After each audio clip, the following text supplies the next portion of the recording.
Yo, what's going on, everybody? It's your boy Eric, and I'm back, man. It's been a couple of months off YouTube.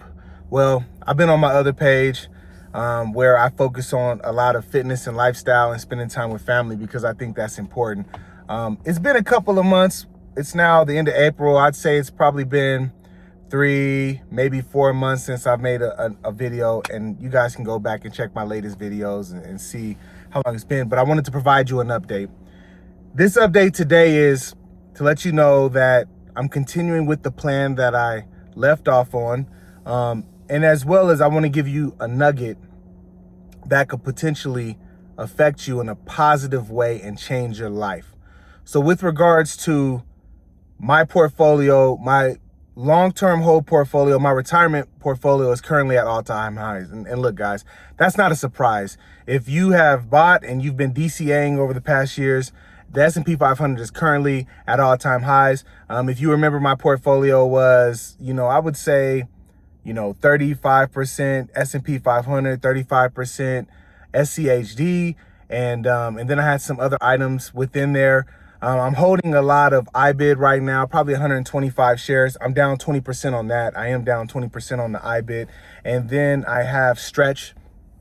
I've got 60 shares of Stretch that pays me, I think it's only like maybe $50 a month, but it's better than just sitting in a money market account because Stretch is currently paying 11.5%. And I'm just holding that until something happens in the market that I'm like, hey, this is a good time to buy. I'm kind of looking at SaaS, software as a subscription, maybe IGTV, that's BlackRock's SaaS ETF. And then I want to move to what everybody probably is here for the update on, which is the high income yielding portfolio. So, I started off, I was in Alti, then I transitioned into selling a lot of puts, cover calls, doing things like that. And I may have started off with like $3,000 or $4,000, and I was putting like $1,000 in it every month. Overall, I think I put like $7,000 or $8,000 into that portfolio. And I lost a lot of money, man. I lost at least half of it, if not more than that. And then I took the approach of, this was the last update that I provided, was I was just going to start stacking in Bitcoin because I felt like at the moment with the sell-off that Bitcoin was showing me, I felt that that was going to be a good investment that I could hold and that it would make some money for me in the future. So I have stuck true to that plan. I've been adding. I have over 0.1 of a Bitcoin. I'm slowly getting there. I've been DCAing, been buying. I think I'm currently up on it, doing well there, just stacking and adding to it. And that's really my focus. That's really where I add to in my portfolio. I do own SoFi, and I'm like break even right now at SoFi. I bought in at $21 a share, and then it dropped all the way down, and I DCA'd maybe 2 or 3 times in that time frame when it came down, and it recently popped up. So I'm like break even. If not, I might be up a couple of percent, 1 or 2%. No biggie there. SoFi actually reports earnings next week. All right, so I want to get to the point of the video where I'm talking to somebody that needs to hear this, and this is the meat and potatoes of this message. I didn't want to come on here and act as though I have not been on YouTube for a couple of months, and I didn't want to appear as though I was hiding or ducking smoke. I just gave you the update. My portfolio is at all time. Any money that I lost in my high income portfolio, which was maybe $4,000, I've made it back. I've added to it, and then my long-term hold portfolio, my retirement portfolio is at all-time high. So, any money that I lost, I've made that money back. Let me take the glasses off as I talk to you about this. This message is for you to lock the F in. Lock in, okay? I'm looking at the screen. The camera's right here, excuse me. I'm talking to you. Lock in.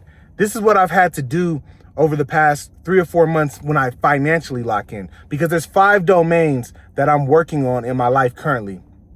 My financial domain, I'm working on my physical domain, I'm working on my emotional domain, I'm working on my spiritual domain, and I'm working on my mental domain, okay? I need those 5 to optimize my life. And with that being said, it's time for you to lock in. It's 2026. What this means whatever it is that makes you feel good about yourself, go out and do it. Whatever it is that you feel like you look good wearing, wear it. However you want your body to look, get there, okay? Mentally, what is it going to take for you to have a better day?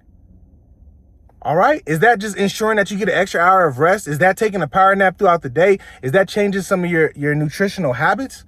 And so I just want to share with you a couple of things that I've been doing. So I've been locked in, like 100% locked in since October 2024. It didn't matter. I live in Colorado. For most of y'all that know, I live in Colorado, and it gets cold as hell here. I'm sorry to say the H word. It gets cold as heck here. And I mean, there are mornings where when I went outside to do morning movement, some kind of cardio event, you know, it's 12 degrees. And I was out there 4:30, 5 o'clock in the morning, getting it in, you know. But prior to that, I had a period in my life where I was trying things that I didn't really know. I knew something was wrong with me overall. The way I looked, the way I felt, the way my body felt. I knew there's something wrong with me overall. And I had to experiment and find things, okay? So lost weight, all right, I was 270. I started fasting, and what my fasting looked like was like some days 24-hour fast, some days 36-hour fast, and then I did a lot of juicing. And so I lost from 270, I lost all the way down to like 199, 200, right? I felt amazing. Looking back, one mistake was I lost too much muscle. And it wasn't from a lack of working out. Maybe it was from a lack of protein intake, not eating enough protein. And you do need to command your muscles to grow and build by lifting weight, resistance training. So, you know, with that being said, I kind of shift away from that. But that was one thing I did, and it did work for me. However, the results for me weren't as optimal as I thought. I think what I'm doing right now since October 2024 is really the best way forward for me.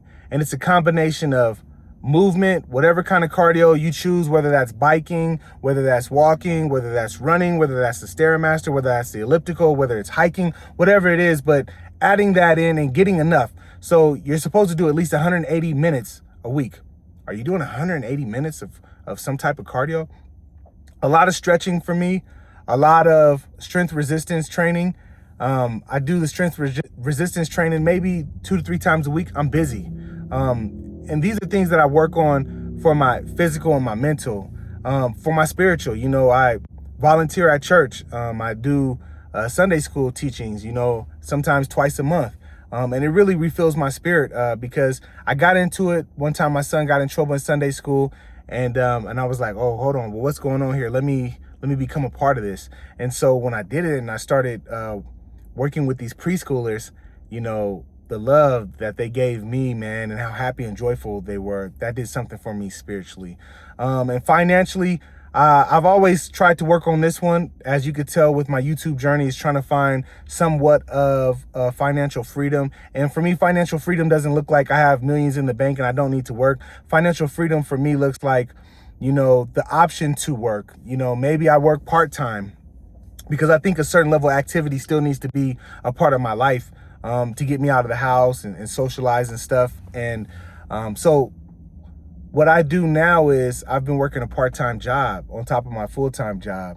And that has gotten me out of the house. That has contributed a little bit to my finances on the aspect of the Bitcoin, right? So I'm able to use that money to the Bitcoin purchases, but also reducing subscriptions that I'm paying for monthly, also reducing eating out, also reducing extra additional entertainment items, you know, because I mean, even going to the movies as a family of 5, I could be looking at anywhere from $75 to $100 on, you know, 5 tickets or 4 tickets because the baby's a lab baby, and then, you know, getting some snacks. And I'm like, wow, man, the movies has really become very, very expensive when you could, in theory, watch this movie at your house if you can bootleg it or however. So those are things that I've done.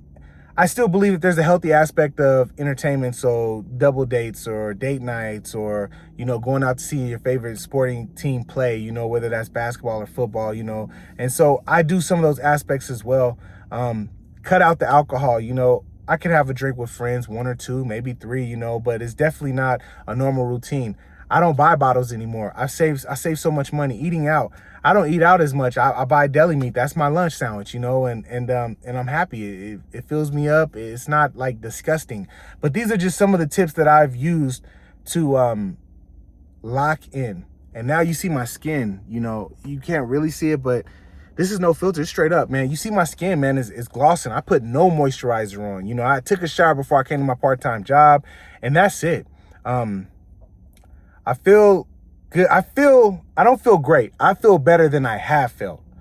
So what does that mean? If I was living throughout my day-to-day and my pain level was at a 6, you know, my pain level might be at a 4.5 or a 5, you know, but I'm doing things that I believe contribute to me feeling better. Because when you live with chronic pain, you're easily aggravated, easily agitated, you know, and people don't understand that, like, yeah, I'm just sitting here, but I'm sitting here in pain. So I'm sorry that I'm not as kind or friendly in the moment. It could be my back, it could be my feet, it could be my knees. And so I'm just trying to push through all of that. And, you know, actually, when I took down some of my videos, I had some people reach out to me to have my personal number, and they checked in on me. They was like, yo, E, man, I like the updates, and I haven't seen anything from you.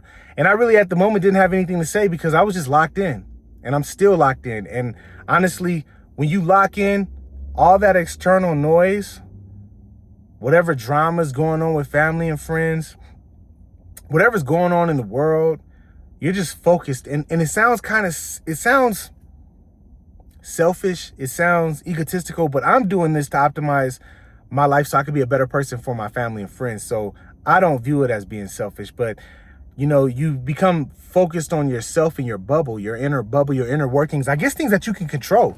There's a lot of things that are just out of my hands that I can't control.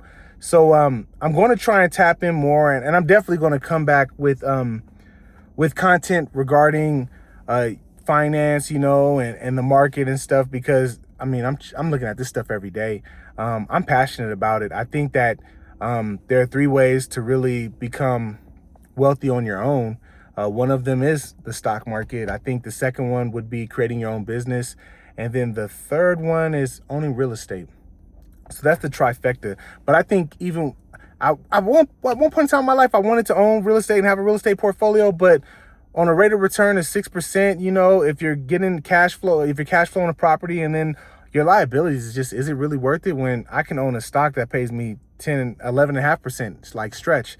And there's a risk there, don't get me wrong, but in the same breath, I'm not worried about evicting somebody. Are they taking care of my property? Every time somebody moves out, you know, I have to go in and fix the house up, change the carpet, repaint the walls. That costs a lot of money. I've heard horror stories behind it. So this is just a quick 13-minute update on my life. I wanted to drop that nugget to somebody that needed to hear it, and I'm sorry that it's not organized. It's more of a rant, but I think that if you are able to listen to it from beginning to end, you'll see that I've addressed why I haven't been on YouTube. I'm not ducking any smoke. I just wanted to lock in just a little bit more fine tuning. And on my other YouTube page, I show my life, me and my son, or, you know, whatever I'm doing on the exercise tip, and, you know, focusing on that, not every day stressed out about the market and what's going up and what's going down. And as it's proven over this time period, the market's at all-time highs right now. So why focus on the day-to-day? You know, just buy some companies that you believe in and hold them for the long term, and everything will be all right. I'll be back sooner or later.